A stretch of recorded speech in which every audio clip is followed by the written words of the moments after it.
حضرت علاء الدین علی احمد صابر کلیری 11 ربیع الاول 592 ہجری میں افغانستان کے شہر ہرات میں پیدا ہوئے۔ آپ کے والد کا نام عبداللہ جو بڑے متقی صاحب دل اور بافیض بزرگ تھے۔ آپ کی والدہ ماجدہ بی بی ہاجرہ جو حضرت بابا فرید الدین مسعود گنج شکر کی سگی بہن تھی۔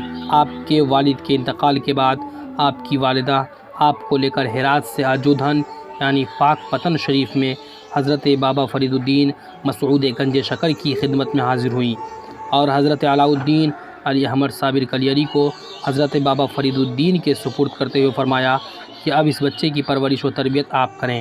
حضرت بابا فرید الدین مسعود گنج شکر نے بچے کی صورت دیکھتے ہی فرمایا یہ بچہ بڑا ہو کر اولیاء وقت میں سے ہوگا اور دنیا اس سے فیض یاب ہوگی۔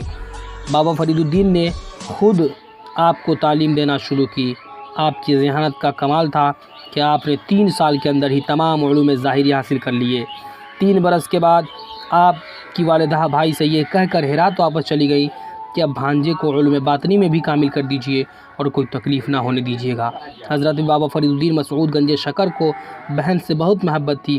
حضرت بابا فرید الدین نے بہن کے سامنے ہی بھانجے کو مرید کر کے تقسیم لنگر کا کام حضرت علاء الدین علی احمد صابر کلیری کے سپرد کر دیا۔ حضرت علاء الدین علی احمد صابر کلیری کو کم عمر ہی تھی مگر پھر بھی آپ نے یہ اہم کام نہایت خوش اسلوبی کے ساتھ انجام دیا۔ ایک عرصے کے بعد جب آپ کی والدہ ماجدہ نے واپس آ کر آپ کو دیکھا تو آنکھوں سے آنسو نکل پڑے۔ آپ سوکھ کر کانٹا ہو گئے تھے۔ بھائی سے جا کر شکوہ کیا تو حضرت بابا فرید الدین مسعود گنج شکر نے فرمایا تم خود گواہ ہو کہ تمہارے سامنے ہی میں نے تقسیم لنگر کی خدمت اس کے سپرد کی تھی۔ حضرت علاء الدین علی احمد صابر کلیری سے پوچھا گیا تو آپ نے جواب دیا آپ نے تقسیم لنگر ہی کا کام مجھے دیا تھا، یہ کب فرمایا تھا کہ اس میں سے کھا بھی لینا؟ یہ جواب سن کر ماموں پر وجد کی کیفیت طاری ہو گئی اور آپ نے شفقت سے فرمایا علاء الدین صابر است۔ اسی وقت سینے سے لگا کر خدا جانے کیا کیا عطا فرما دیا۔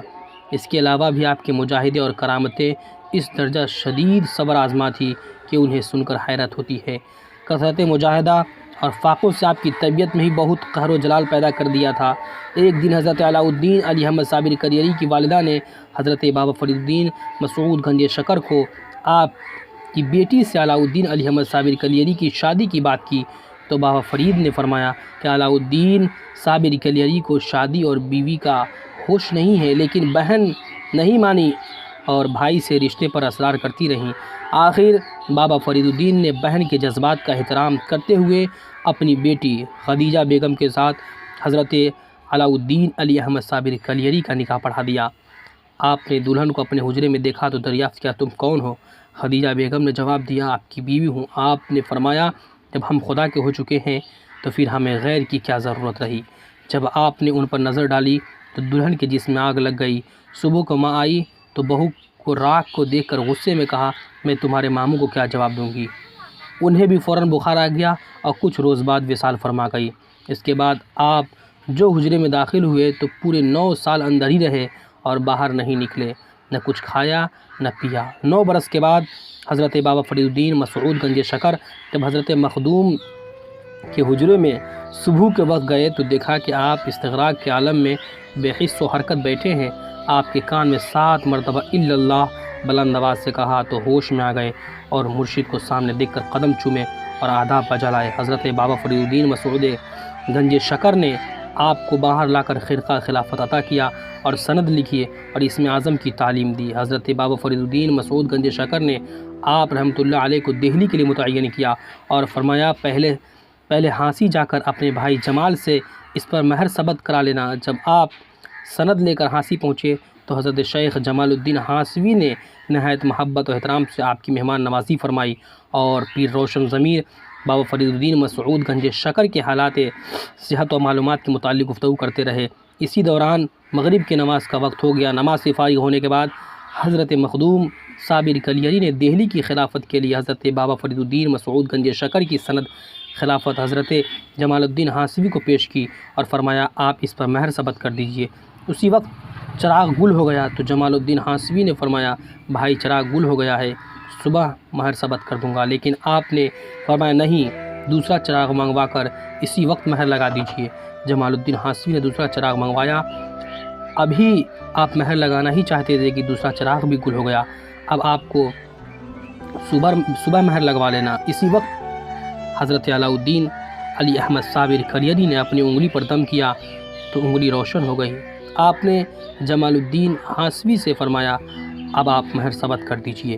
حضرت جمال الدین ہاشمی نے یہ رنگ دیکھا تو حضرت علاؤالدین علی احمد صابر کلیری کی سند چاک کر دی اور فرمایا تمہارے دم مارنے کی تاب دہلی میں کہاں، تم تو ایک دم مارتے ہی دہلی کو جلا کر خاک کر دو گے۔ جواباً حضرت مخدوم علاؤالدین علی احمد صابر کلیری نے حالت جلال میں فرمایا کہ آپ نے میری سند خلافت چاک کی ہے، میں نے آپ کا سلسلہ چاک کر دیا ہے۔ اور اجودھن جا کر حضرت بابا فرید الدین مسعود گنج شکر کو ساری تفصیل گوش گزار کی۔ حضرت بابا فرید الدین مسعود گنج شکر نے دوسری سند لکھ کر فرمایا میں کلیر شریف کا علاقہ تمہارے سپرد کرتا ہوں، وہاں تکبر، غرور اور گمراہی کا ایک طوفان عظیم برپا ہے، وہاں پہنچ کر خلق خدا کو ہدایت کرو اور اسلام کو تقویت پہنچاؤ۔ کلیر اس زمانے میں عظیم الشان بارونق شہر تھا۔ امیر کلیر نے آپ کو شاہ ولایت تسلیم کر لیا، مگر قاضی شہر نے ورغلایا یہ جادوگر ہے۔ آپ رحمۃ اللہ علیہ نے سن کر فرمایا اس طرح آج رسول صلی اللہ علیہ وسلم کی سنت اس فقیر آسی کے حق میں تازہ ہوئی۔ یہ فرما کر وہاں سے واپس چلے آئے۔ آپ نے حضرت بابا فرید الدین مسعود گنج شکر کو خط ارسال کیا، یہاں تو میں اطمینان قلب نماز اول کے ثواب سے بھی محروم ہو گیا ہوں۔ حضرت بابا فرید الدین نے صبر کی تلقین فرمائی، لیکن علماء و عمرہ کے غرور و تکبر کا وہی حال رہا۔ آپ نے مرشد حق کو خط بھیجا۔ حضرت بابا فرید الدین نے آپ کو لکھا کہ شہر کلیر تمہاری بکری ہے، تمہیں اختیار ہے خواہ اس کا دودھ پیو یا اس کا گوشت کھاؤ۔ یہ جواب پا کر آپ رحمۃ اللہ علیہ جمعہ کے روز جامع مسجد میں گئے۔ عمرہ شہر نے آپ کو مسجد سے نکال دیا۔ آپ نے غضبناک ہو کر فرمایا ظالموں، تم اللہ کے گھر میں بھی امتیازات پیدا کرتے ہو اور یہاں بھی بندہ بن کر نہیں آتے ہو، لیکن کسی نے پرواہ نہیں کی۔ آخر امام نے جب خطبہ ختم کیا تو آپ نے جلال میں آ کر مسجد کو مخاطب کیا اور فرمایا اب تو بھی سجدہ کر لے۔ یہ فرماتے ہی عظیم الشان مسجد فوراً ہی زمیں بوس ہو گئی۔ اہل کلیر گھبرائے ہوئے آپ رحمۃ اللہ علیہ کے پاس آئے تو آپ رحمۃ اللہ علیہ نے فرمایا میں تو اللہ سے ویرانی کلیر کی دعا مانگ چکا ہوں، اب کچھ نہیں ہو سکتا ہے۔ بہت سے افراد تو جامع مسجد میں دب کر ہلاک ہو گئے۔ اس کے بعد شہر میں طاعون پھیل گیا جس نے تمام شہر کو ویران کر دیا، ہزاروں مر گئے اور جو بچے وہ جنگلوں اور پہاڑوں پر بھاگ گئے۔ آپ نور العارفین حضرت بابا فرید الدین مسعود گنج شکر کے جانشین تھے اور صابری سلسلہ آپ ہی سے جاری ہے۔ حضرت شیخ علاؤالدین علی احمد صابر کلیری کو سیما کا بہت ذوق تھا اور وہ اکثر سنا کرتے تھے، یہاں تک کہ آپ کا وصال بھی عین حالت سیماہی میں ہوا۔ آپ میں جذبہ الہی حد سے زیادہ تھا، زبان مبارک سے جو بھی نکل جاتا وہ پورا ہو جاتا۔ دنیا اور دنیا والوں سے انہیں کوئی غرض نہ تھی، ان سے دور بھاگتے تھے اور ہمیشہ ذکر الہی مشغول رہتے تھے۔ ایک مرتبہ حضرت شیخ نظام الدین اولیاء کے مریدوں میں سے ایک شخص حضرت علاؤالدین علی احمد صابر کلیری کی خدمت میں حاضر ہوا اور بولا کہ آپ نے حضرت شیخ شمس الدین ترک پانی پتی کے علاوہ کسی کو اپنا مرید اور خلیفہ نہیں بنایا، اور میرے مرشد حضرت شیخ نظام الدین اولیاء نے آسمان پر ستاروں کی تعداد سے بھی زیادہ اپنے مرید بنائے ہیں۔ آپ نے جواب دیا کہ میرا شمس ہی کافی ہے جو اللہ کے فضل سے سارے ستاروں پر غالب ہے۔ وہ شخص خاموش رہا اور دہلی آ کر اس نے حضرت شیخ المشائخ حضرت خواجہ نظام الدین اولیاء سے یہ واقعہ بیان کیا۔ حضرت خواجہ نظام الدین اولیاء نے فرمایا تم نے حضرت کو کیوں ننجیرہ کیا ہے، آئندہ ایسی حرکت نہیں ہونی چاہیے، بے شک انہوں نے جو کچھ فرمایا صحیح ہے اور مقرب بارگاہ ربانی ہے۔ حضرت علاؤالدین علی احمد صابر کلیری ربیع الاول 664 ہجری کو عین حالت سیما اور وجد میں اس دار فانی سے رخصت ہوئے۔ آپ رحمۃ اللہ علیہ کی آخری قیام گاہ کلیر شریف میں ہے۔